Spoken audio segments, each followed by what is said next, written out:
I remained on the bed, drowning in my tears which continued to flow. Madam shouted my name in the morning when she didn't see any sign of me washing the dishes. "Monsieur Rat." I couldn't answer. She stormed into the room and saw me sitting on the floor, my hands around my folded legs as I swayed dejectedly, sobbing in the corner. She looked round the room, then saw my bed sheet was stained with blood. She didn't say anything but crossed to where I was and dragged me roughly to my feet. "You piece of filth, make sure you scrub the sheet and do your work, I'm going out." Then she slapped me, a backhand slap that dazzled me and made me see stars. The slap left a ringing in my head, but I still heard her hiss with a lot of venom before she stalked out. That was the first time Madam slapped me, but it would not be the last. From that moment, anytime Madam gave me an instruction, she would always leave an exclamation mark on my face. Oga paid me another visit that night, and the night after that. I begged him and pleaded, but he seemed to enjoy my tears.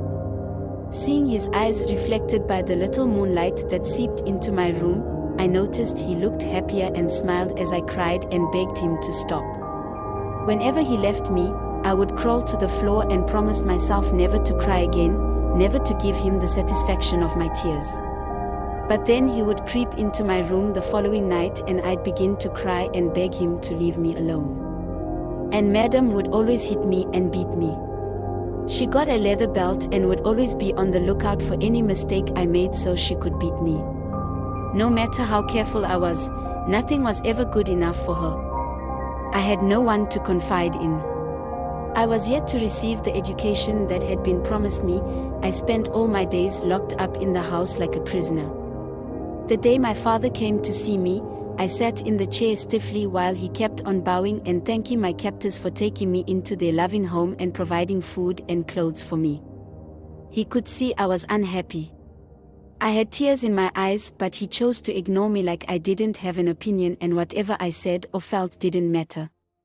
I had long since learned to lock myself deep into a room in my mind, a room where I could continue to dance with my basket while my brothers clapped and my sisters sang. That was the only place I could be happy, even though it was a mirage, even though the memory was now black and white and devoid of color and life. So I sat in the chair, looking at them while I found reprieve in the fantasy of memory.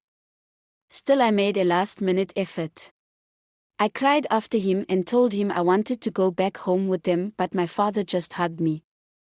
"Don't worry, Mosu, you'll come and spend some time with us at